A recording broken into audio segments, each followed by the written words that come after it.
Does your child with ADHD have difficulty falling asleep? You know how important sleep is for them to be having their full performance in life. And plus, you really want that downtime at the end of the day. In fact, you need it in order to finish off the day and get some recuperative sleep for yourself as well. But you've tried the sleep diets, or you've tried to search online for what works, and what works for other people doesn't seem to be working in general for you. And so I think there's two steps really. First, to accept that it can look different than the typical advice of shut down all screens and shut down all activities and slow down at the end of the day before falling to sleep. It might be different. And so in this conversation that you can hear with Dr. Roberto Olivardia, he's going to share examples and stories that will help to broaden the horizons as far as what might be strategies that you could try with your kiddo that are effective for kids with ADHD, and to dig into getting curious of what works for your child. As a result, you might find exactly how to help your kiddo get to sleep, and you can then experience more time of rest for yourself at the end of the day so you can reset and be ready fresh for the next day. So enjoy this conversation, and I'll see you on the other side. If you go online and Google sleep diet, right? Like, and you get a list of everywhere, it'll say like the same 10 things. Like, it might not be those 10 things that'll work for you, as you gave so many different, you gave different examples of.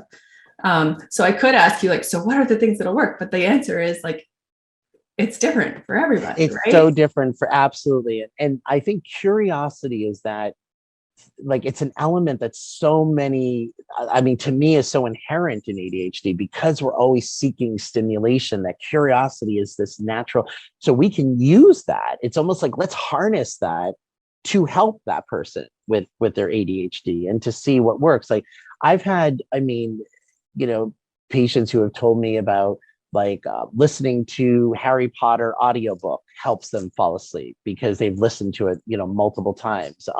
Sometimes it could be having a television show in the background that they've seen 100 times that they're not really like paying attention to. Sometimes it's sleeping, like I sleep with a wedge pillow. So I sleep like this at an incline, because for whatever reason, when I sleep like this, if this were my head, I feel like I'm like this. I can't explain it.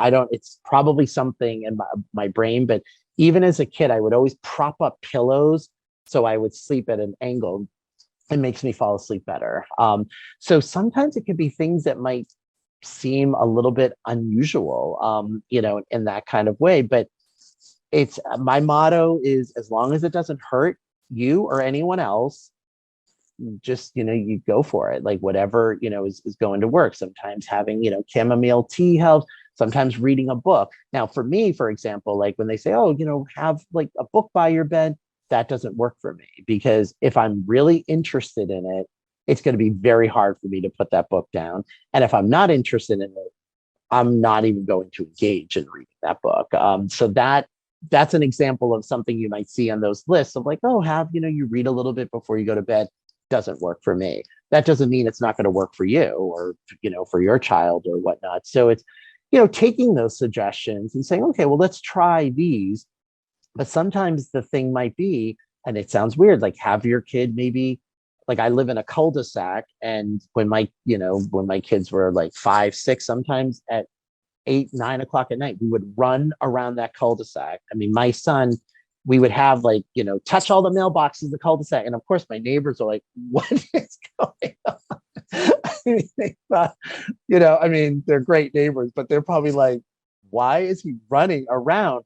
But it would tire him out, in the same way that I'm sure a lot of parents, again, parents who have who have kids with ADHD, as well as parents that don't have kids with ADHD, sometimes, like, if your baby can't fall asleep, you strap them in the car seat and you drive around the neighborhood, and the motion of the car, you might hear from parents who put their kids on their washing machine and did a load of laundry, and the rumble of the washing machine actually calmed their baby down. I mean, this is something that is like hardwired. And that's the other thing that's so important for parents, because we all know we're hard on ourselves as parents, because we want the best for our children. We want to do the best, but it's so important for parents to understand this is not their fault. They're not like, they could be like my wife who doesn't have ADHD would be in, mom groups and everything where, their kids would sit in circle time and my kid never sat down in circle time. He was like, and frankly, I understood why he wasn't, because he was, exploring all the cool things that were outside of circle time. But my wife would sometimes be like, what is like wrong with me that my kid can't? And I was like, no, there's not, this is like beyond you. Like, this is just genetics, like at play. I mean, and we joke that, my son was diagnosed prenatally with ADHD because it was pretty evident in the womb, there was a lot of energy. I mean, every time he had an ultrasound, every time the tech would be like, whoa, you got an active, kid. And he came into the world a week early and was dramatic. I mean, it's just, he's his father's son. I mean, and so, but as a parent, you have to know, like, okay, this isn't like a fault or blame. Like, you are parenting a set of genetics that just came into the world, that way. And sleep is one of those things that studies show as infants that ADHD people who are later diagnosed with ADHD, that the parents of those kids will retrospectively say, yes, it was harder to soothe that child. It was harder to get them to sleep. They might have higher rates of colic. I had to do these unconventional things. Like, you see it at very, very young ages. And so it's understanding that this is their wiring and you're trying to figure out a way to kind of work with that wiring. I just love Dr. Roberto Olivardia. I think his insights are tremendous. And as I had mentioned, his experience is phenomenal in supporting people. So grateful for his insights and wisdom. If you're looking to fully support your young child with ADHD so that they can live their best life and you can enjoy the journey as a parent, then I'd encourage you to go to whatnowadhd.com. There, you'll find a free resource of those strategies that parents can use for how to set up full support for your kiddo.